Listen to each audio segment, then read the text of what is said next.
भाई मैंने आपे जीवन विषय तो गुड़ाए कथा लगे चलतु बुझा पैसा विषय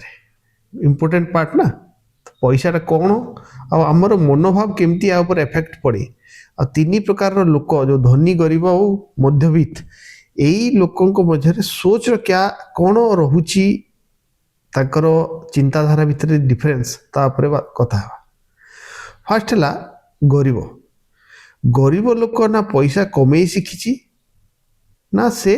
ताकू संचिबा आउ ताकू बढ़ेबा ये तीन टा भितर कौन जिन शिखेनि से गरीब हो रह जाए। और मध्यवित्त लोक कौन मध्यवित्त लोक गोटे तरीका पैसा कमेवा शिखती किंतु ताकू संचिकी आउ थे यूज करवा कमेबार लगेवा से जिनस केबे शिखी पारती से मिडिल क्लास रही जाती। आउ रिच रिच कौन से माने खाली गोटे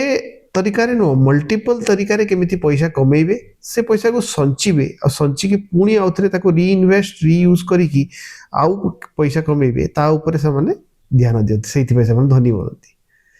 जिनस भारी सिंपल आमे जानी जानी ताकू कॉम्प्लिकेटेड कर दो तबे काली जानिबा कि एई मेंटालिटी आमर डेभलप हुए कहीं आउ एई मेंटालिटी हम छुआ दिन केमती